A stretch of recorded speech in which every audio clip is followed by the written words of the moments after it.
حساس موضوعات پر بڑا کھل کر بات کرتے ہیں۔ الحمدللہ پاکستان میں اس طرح بات کرنا تو خطرے سے خالی نہیں ہوتا۔ اب صورتحال کافی بہتر ہو چکی ہے جی، یہ آپ کی بات ٹھیک ہے۔ آج سے تقریباً 20-25 سال پہلے جب کہ نان اسٹیٹ ایکٹرز اور وہ اسٹیبلشمنٹ کا کام بھی کرتے تھے اور اپنا کام بھی کرتے تھے، خصوصاً ضیاء الحق کے ماشاء اللہ سے آن ورڈ، تو اس وقت تو واقعی مشکل تھا، لیکن ابھی بھی اس حوالے سے مشکل ہے۔ تو میں نے کمپرومائز کیا نا جی، میری اب آپ سمجھ لیں پبلک لائف تو ختم ہو چکی ہے۔ 2 سال سے میں نماز مسجد میں نہیں پڑھتا، گھر میں پڑھتا ہوں، مجھے ایجنسیز کی طرف سے اسٹرکٹلی یعنی تاکید ہے، پبلک گیدرنگ میں نہیں جاتا، ورنہ میرے لیے کوئی مشکل ہے۔ دوسرے ملکوں سے بھی لوگ بلاتے ہیں، یہاں پہ بھی یونیورسٹی سے بلاتے ہیں، لیکن ایک ایشو تو ہے، تو لائف تھریٹ تو اٹیچ ہے، تو یہ ساری چیزیں، لیکن بہرحال اس طرح کا معاملہ نہیں جس طرح پہلے تھا۔ لیکن کسی نے تو یہ کام کرنا ہے کہ سینسٹیو ٹاپکس پہ یا تو ہم غیر مسلموں کے حوالے اپنی ینگ جنریشن کو کر دیں کہ وہ بتائیں امت کو کہ حقیقت کیا ہے۔ سوشل میڈیا اور یوٹیوب چینل پر مذہبی لیکچر دینے کا خیال کیسے آیا؟ یہ حساتی طور پہ ہوا تھا، مجھے تو یوٹیوب سے کوئی واقفیت بھی نہیں تھی۔ 2009 کے اندر ہمارے ایک دوست تھے، انہوں نے اپنے شوق سے یوٹیوب چینل بنایا، مجھے تو پتہ بھی نہیں تھا، 720085، ان کو یہ بھی نہیں پتا تھا، انہوں نے اپنے گھر کا جو فون نمبر ہے وہ اس کا نام رکھ دیا 720085، وہ بعد میں چل یہ ہوتا ہے۔ پھر 2012-13 میں ہمارے انڈیا میں ایک بھائی تھے، انہوں نے یوٹیوب چینل بنایا اور انہوں نے مجھے ای میل کی کہ یہ میں نے بنایا ہے اور دیکھیں اس پہ یہ ہو رہا ہے، تو آپ کو میں یہ پاسورڈ دیتا ہوں، آپ اسے آگے چلائیں۔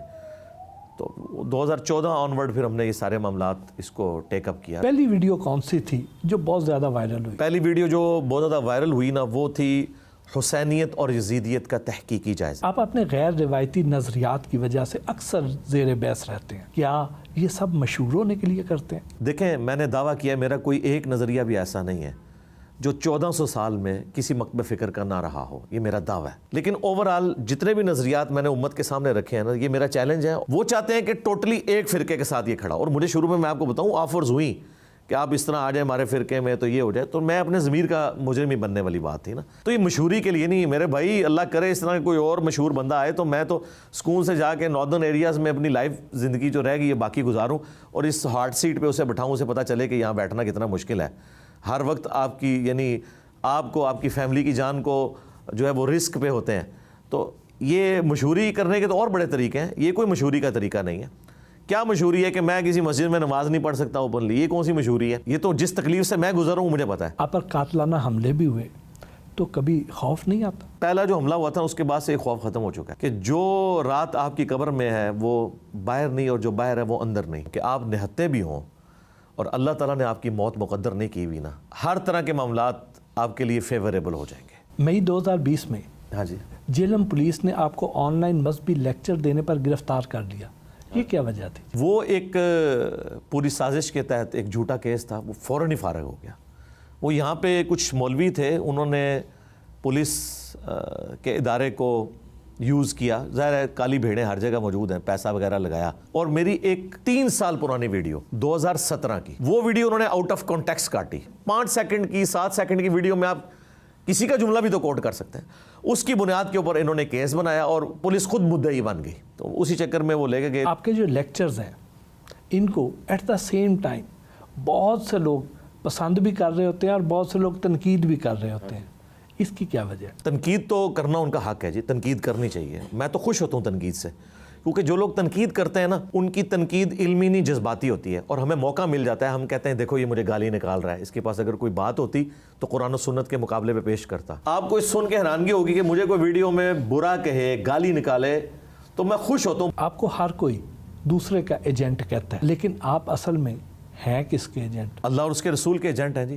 صحیح بخاری میں حدیث ہے، بلغوا عنی ولو آیہ، پہنچا دو میری طرف سے خواہ تمہیں ایک آیت ہی آتی ہو، اور جامع ترمذی میں حدیث ہے، اللہ تعالیٰ اسے خوش و خرم رکھے جو میری بات سنے اور لوگوں تک پہنچائے۔ آپ سے تقریباً ہر مسلک کے لوگ ہی ناراض رہتے ہیں، لیکن آپ خود کن سے راضی ہیں؟ میں ہر مسلک کی پبلک سے راضی ہوں، تو عوام سے مجھے، عوام الناس جو اس کلٹ کا حصہ نہیں ہے نا، ان سے مجھے امید ہے۔ میں الحمدللہ بڑا آپٹیمسٹک ہوں اس حوالے سے، میں بالکل پیسمسٹک نہیں ہوں۔